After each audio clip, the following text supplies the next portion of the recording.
Eh ben, bonjour à toutes et à tous. Première vidéo de la chaîne. Aujourd'hui, on va faire le débrief de l'Amstel Gold Race, course gagnée par Wout van Aert. Mais avant ça, j'aimerais revenir sur le développement de ces courses, de cette course. Comment Van Aert a battu Pidcock avec une roue levée, on va dire, et, et Pidcock qui a manqué de chance, je pense. Parce que selon moi, son sprint était bon quand même. Donc on voit que quand même dans les, je dirais, 40 derniers kilomètres, là ça commence à s'activer l'oignon. Du coup ça fait plaisir parce que c'était quand même une course assez... une course de position j'ai envie de dire, avec cette bosse en moins dans le dernier tour. Donc je sais pas pourquoi les organisateurs ont fait ça. Franchement je me pose la question. Bon c'est bien qu'ils aient maintenu la course parce que avec le Covid et tout, je suis conscient que c'est pas facile, mais bon. Après, c'est sûr que ça rajoute moins de spectacles. Donc, il y a un premier groupe qui se détache quand même, avec tous les favoris. Tous les favoris. Et de ce groupe, il y a encore un groupe qui se détache, avec notamment trois Ineos, dont Carapace, Pitcock et Miral Kwiatkowski, le Polonais, et qui a déjà gagné cette course d'ailleurs. Et franchement, ils ont fait le taf, hein. Ils ont réussi à mettre Pitcock en orbite, c'est-à-dire que ils ont fait un écrémage en fait. À 3, ils ont fait un écrémage. Et vers les 18 derniers kilomètres à peu près, on voit que Pitcock a mis une grosse attaque. Et seul Van Aert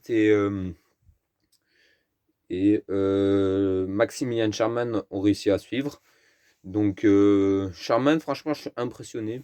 Je ne m'attendais pas du tout à le voir dans le dernier carré, malgré que ce soit un très bon coureur. Attention, hein, je renie pas sa qualité, mais c'est vrai qu'on s'attend pas à lui. On s'attend peut-être à Alaphilippe.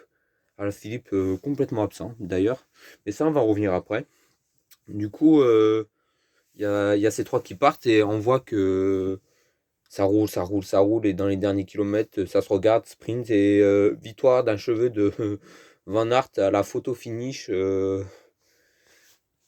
Ouais, moi j'aurais donné à Pitcock quand même la victoire. Sur le plan qu'on voit horizontalement, pour moi la roue, le boyau de Pitcock qui est après, c'est l'UCI. On n'a pas toutes les photos, mais ouais, bon. En tout cas, Van Aert, on peut pas dire qu'il est volé. Il a passé ses relais, mais ouais, Pitcock, je les trouve vraiment impressionnant. Vraiment impressionnant. Donc voilà, ça c'est le déroulement de la course, hein. Dans les grandes lignes, hein, attention, hein, je suis pas un expert.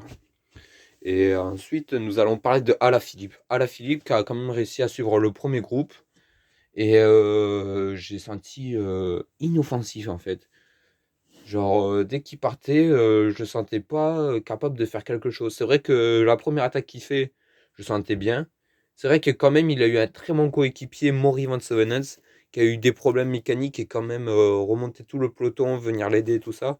Et je trouve que c'est pas cool de la part d'Alaphilippe de l'avoir, d'avoir pas essayé enfin, de ne pas avoir conclu ses efforts en fait, parce que Maurice Sevenens, c'est une balle jetée dans l'eau, hein. C'est dommage pour lui, vraiment. Je suis déçu de la part d'Alaphilippe.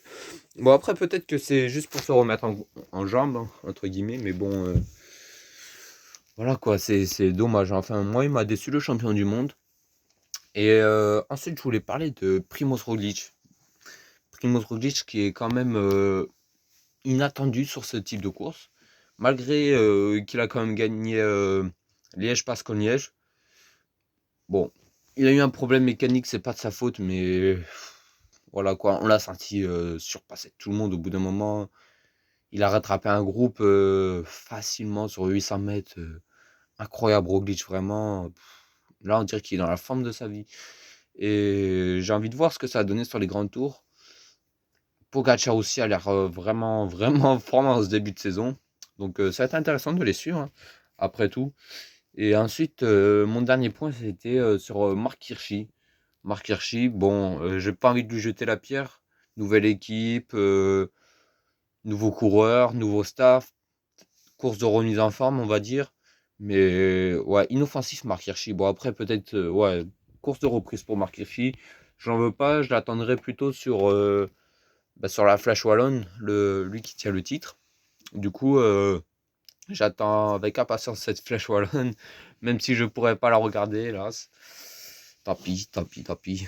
Bon, merci d'avoir suivi cette vidéo et je vous dis pour un prochain briefing.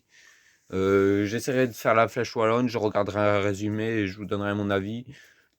Bon, ce sera dans les grandes lignes, attention. Mais sinon aussi, j'irai regarder Liège-Bastogne-Liège. Et voilà. Bon, on se dit à mercredi et puis à plus.